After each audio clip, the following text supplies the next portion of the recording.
लेते हैं कि हमने प्रीवियस लेक्चर में क्या पढ़ा था। हमने सेल मेम्ब्रेन के बारे में पढ़ा था, मतलब सेल मेम्ब्रेन होती क्या है, इसके फंक्शंस क्या है। इसमें सबसे इम्पोर्टेंट थिंग थी fluid mosaic model. Fluid mosaic model को हमने डिस्कस किया था। डबल लिपिड बाइलेयर स्ट्रक्चर था ये, इसको डिस्कस किया था। फिर हमने इसकी डायग्राम में देखा था ग्लाइकोप्रोटीन्स और ग्लाइकोलिपिड्स को। आज का लेक्चर हम लोग डिस्कस करने जा रहे हैं न्यूक्लियस के बारे में। Nucleus, prominent nucleus present in eukaryotic cells. वाज़ेह न्यूक्लियस यूकैरियोटिक सेल्स में पाया जाता है, प्रोकैरियोटिक सेल में ये नहीं पाया जाता। ठीक होगा। और सेल एक बहुत बड़ी दुनिया है जिसे हम आम आँख से नहीं देख सकते। जब माइक्रोस्कोप ईजाद हुई थी तब ही देखा जाने लगा था। सबसे पहले रॉबर्ट हुक ने देखा, फिर मतलब आहिस्ता आहिस्ता साइंटिस्ट आते गए और उन्होंने चीज़ों को वाज़िया करना शुरू कर दिया। ऑब्जर्व करते थे और वाज़िया करते जाते थे। और सेल्स में काफ़ी सारी ऑर्गेनेल्स पाई जाती हैं, जिनमें से कुछ को तो हम लोग आज डिस्कस करेंगे। पहले भी हमने डिस्कस की थी और आज भी हम लोग डिस्कस करेंगे। नेक्स्ट हम लोग देखते हैं न्यूक्लियस की लोकेशन के बारे में। प्लांट सेल में और एनिमल सेल में इसकी लोकेशन डिफरेंट होती है। प्लांट सेल्स में वैक्यूल्स मिलते हैं और आपस में जुड़ते हैं, जबकि एनिमल सेल्स में न्यूक्लियस सेंटर में प्रेजेंट होता है। फिर हमारे पास आते हैं nuclear envelope. Nuclear envelope, nucleus के गिर्द एक हिफाजती दीवार होती है। मतलब न्यूक्लियस के गिर्द एक हिफाजती दीवार होती है जिसे न्यूक्लियर इन्वेल्प कहते हैं। जैसे सेल के गिर्द एक दीवार थी जिसे हम सेल वॉल कहते थे, और न्यूक्लियस के गिर्द एक दीवार होती है जिसे हम न्यूक्लियर इन्वेल्प कहते हैं। Bonded by double membrane structure. Nuclear envelope is bonded by double membrane structure, जो कि दोहरी मेम्ब्रेन से बना होता है। नेक्स्ट हमारे पास आते हैं nuclear pores. There are certain pores in the nuclear envelope. Nuclear envelope में ही कुछ पोर्स होते हैं। पोर्स हमने डिस्कस किया था, सुराख को कहते हैं। नेक्स्ट हमारे पास आता है nuclear plasma. Material present inside nuclear envelope, वो मटेरियल जो न्यूक्लियर इन्वेल्प के इनसाइड प्रेजेंट होता है। इसके अंदर मुख्तलिफ केमिकल्स भी मौजूद होते हैं और इन सब चीज़ों को हम आहिस्ता आहिस्ता मतलब डिटेल में समझते जाएंगे। नेक्स्ट हमारे पास आता है न्यूक्लियोलस। ये दरअसल राइबोसोम्स फैक्ट्री है जो न्यूक्लियस के अंदर पाई जाती है। राइबोसोम्स की फैक्ट्री है जो दरअसल न्यूक्लियस के अंदर पाई जाती है। जब हम माइक्रोस्कोप से सेल को एनालाइज करते हैं तो हमें ये डार्क सर्कल या स्पॉट की सूरत में नज़र आता है। डार्क डेफिनेशन इसकी हम यूँ करेंगे, dark spot present in nucleus where ribosomes are sensitise, जहाँ राइबोसोम सेंसिटाइज होते हैं। ठीक हो गया। डायग्राम में देखेंगे तो आपको वाज़े समझ आ जाएगा। नेक्स्ट हमारे पास है क्रोमोसोम्स। क्रोमोसोम्स जैसे मतलब इनिशियल स्टेज में तो क्रोमोसोम्स हमें नज़र नहीं आते। जब आहिस्ता आहिस्ता इंटरफेस में तो हमें नज़र नहीं आते। जब हम आहिस्ता आहिस्ता फेजेस में जाते हैं तो हमें क्रोमोसोम्स नज़र आने लग जाते हैं। हर एक मतलब जानदार में क्रोमोसोम्स की तादाद मुख्तलिफ होती है। जैसे इंसान में क्रोमोसोम्स होंगे 48,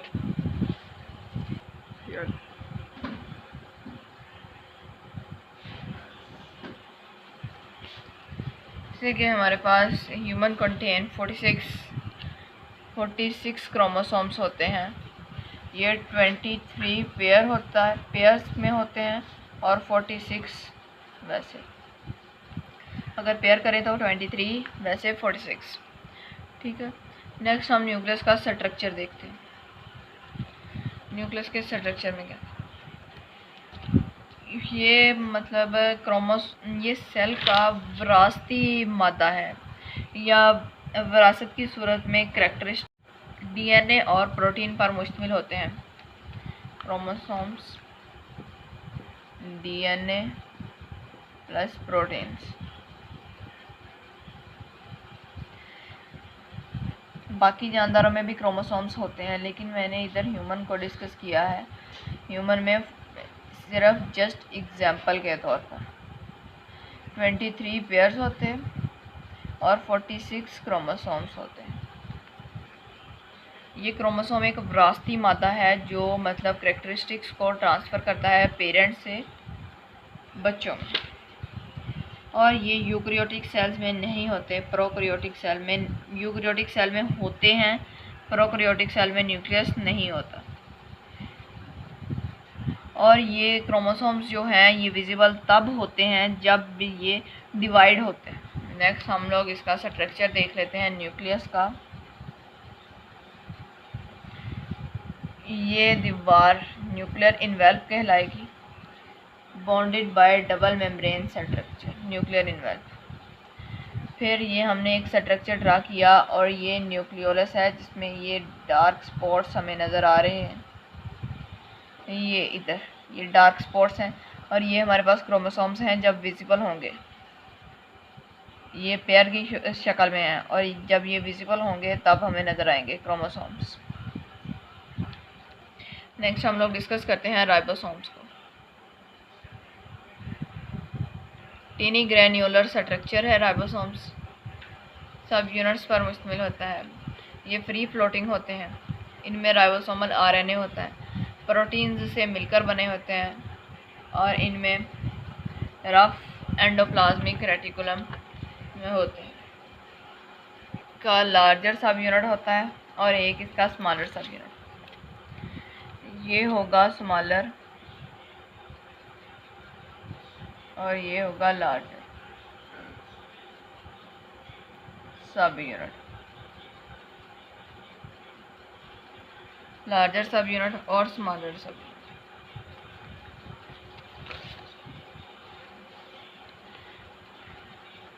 राइबोसोम से तकरीबन एक जैसी मिकदार में प्रोटीन और ribosomal RNA, each ribosome is made up of almost equal amount of protein and ribosomal RNA।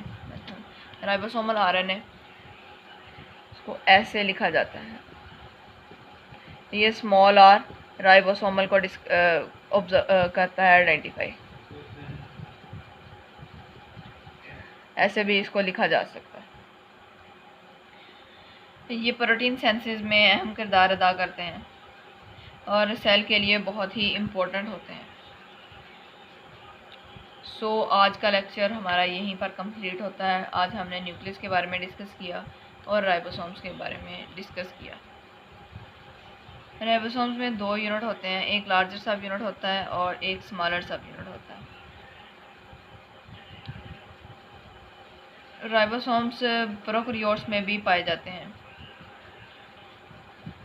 जो मतलब यूकैरियोटिक राइबोसोम्स होंगे वो बड़े होंगे प्रोकैरियोटिक से। Eukaryotic ribosomes are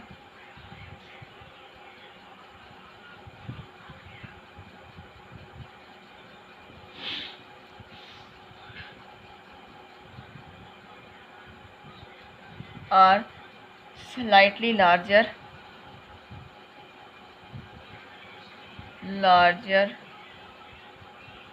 than prokaryotic ribosome, prokaryotic ones। ठीक हो गया। आज हमने ये कुछ चीज़ें डिस्कस की थी, इनमें से अगर आपको कुछ समझ में नहीं आ रहा तो आप लोग पूछ लें कमेंट्स करके। कमेंट्स में जो आपका सवाल हो वो आप बता दिया करें, हम उसका जवाब आप तक पहुंच जाएगा, चाहे वो वीडियो की सूरत में पहुंचे या वैसे आपको मिल जाएगा। Thank you so much.